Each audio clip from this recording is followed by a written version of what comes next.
মানুষ ভাই জীবনের কোনো মূল্য নাই, জগতের কোনো মূল্য নাই, জীবনের কোনো মূল্য নাই। শুনো রে মানুষ ভাই জীবনের কোনো মূল্য নাই, জগতের কোনো মূল্য নাই।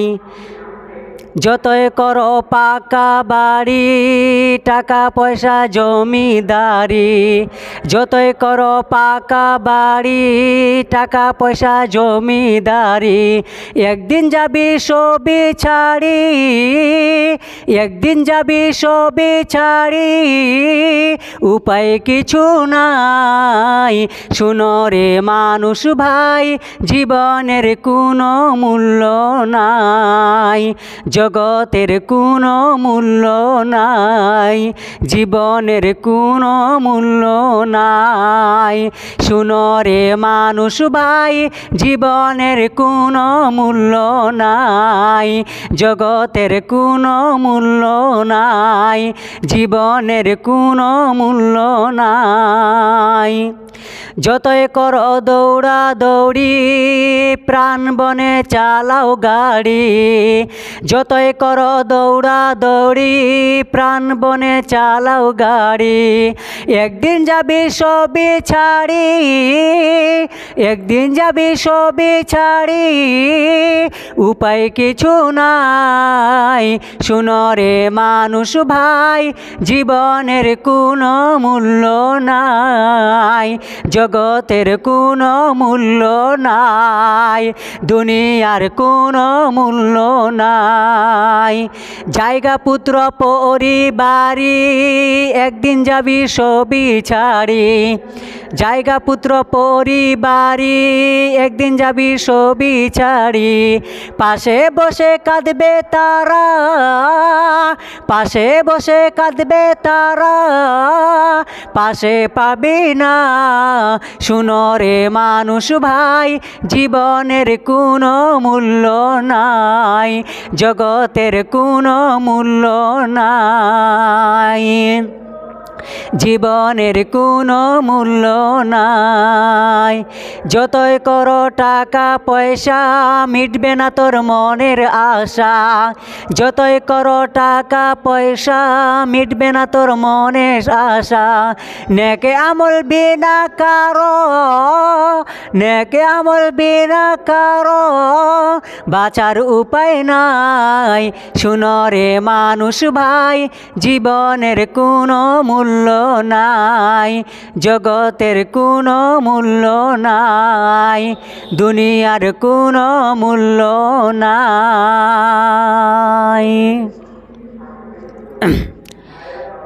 শ্রোতাবিন্দু, আজকে আপনাদের সম্মুখে যে বিষয় নিয়ে আলোকপাত করতে চলছি, আজকে নিশ্চয় আপনারা আমার বিষয়কে বুঝে নিয়েছেন আমি কোন বিষয়ে আলোকপাত করতে চলছি। শ্রোতাবিন্দু, আজকে আমি যে বিষয় নিয়ে আলোকপাত করতে চলছি সেটা হচ্ছে কিয়ামত। আজকে শুধু আপনাদের শুধু কিয়ামত নিয়েই বলবো ইনশাআল্লাহুল আজিজ। একটা বিষয়ের উপর নিয়ে শুধু আলোচনা করব, সেটা হচ্ছে কিয়ামত। তার আগে আপনাদেরকে একটা প্রশ্ন করব, আপনারা জবাব দিবেন। আপনারা সকলে মুখ খুলে বলুন, পৃথিবী কোথায় দাঁড়িয়ে আছে? সকলে বলুন, পৃথিবী কোথায় দাঁড়িয়ে আছে? যারা সায়েন্সের ছাত্র তারা বলুন, পৃথিবী কোথায় দাঁড়িয়ে আছে? এটা পড়াশুনো করতে লাগবে না, একটু হালকে করে একটু মাথাতে একটু খেলে নিলে আপনি বুঝতে পারবেন পৃথিবী কোথায় দাঁড়িয়ে আছে। কোথায়? একদম ঠিক বলেছেন, পৃথিবী পানির উপরে দাঁড়িয়ে আছে। তো এই পৃথিবী যে পানির উপরে দাঁড়িয়ে আছে, তাহলে পৃথিবী কেন হিলে না, কেন দোলে না? আর পৃথিবী যে পানির উপর দাঁড়িয়ে আছে, যেখানেই আপনি গর্ত খুঁড়ুন 10 হাত কম এবং বেশি, সেখানে কিন্তু পানি বের হবে।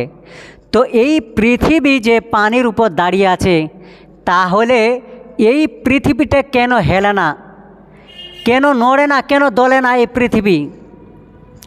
তার কারণ একটা সমুদ্রের যদি আপনি কি করেন, নদীর মধ্যে পুকুরের মধ্যে একটা নৌকো ছেড়ে দেন, তাহলে নৌকোটা বাতাসে হেলে, দোলে, নড়ে। তাহলে পৃথিবী যে পানির উপর দাঁড়িয়ে আছে, তাহলে এই পৃথিবীটা কেন হেলে না, কেন নড়ে না, কেন দোলে না? আল্লাহ তাবারক তাআলা এই পৃথিবীর বুকে কি করেছেন? পাহাড়কে সৃষ্টি করেছেন। কি সৃষ্টি করেছেন? পাহাড়কে সৃষ্টি করেছেন। তো এই পাহাড়কে আল্লাহ সুবহানাহু তাআলা প্রাক হিসেবে গেড়ে দিয়েছেন। এই পাহাড়কে প্লেয়ার হিসেবে গেড়ে দিয়েছেন। যতদিন পর্যন্ত এই পাহাড় থাকবে, ততদিন পৃথিবী হিলবে না, নড়বে না, দুলবে না। আল্লাহ তাবারক তাআলা হযরত ইসরাফিল আলাইহিস সালামকে বলবে, ইসরাফিল তুমি সিংহায় ফু দিয়ে দাও। ইসরাফিল আলাইহিস সালাম যখন সিংহায় ফু দিয়ে দিবে, তখন এই পৃথিবী আর এই পৃথিবীর মতো থাকবে না। পৃথিবী এই পৃথিবীর মতো থাকবে না। পাহাড়গুলো যেন আসমানের দিকে করে করে যখন উড়িয়ে যাবে, পাহাড়গুলো যেন তুলার মতো করে করে উড়বে। এই পৃথিবীর মানচিত্রটা পৃথিবীর মতো থাকবে না। পৃথিবী যেন ভেঙ্গে তছনছ হয়ে যাবে। পৃথিবীর মানচিত্র যেন পৃথিবীর মতো থাকবে না, জিলজাল চালু হয়ে যাবে। আল্লাহু তাবারক তাআলা বলছেন, ইজা জুলজিলাতিল আরদু জিলজালাহা, জিলজাল চালু হয়ে যাবে, মাটিগুলো ফেটে যাবে।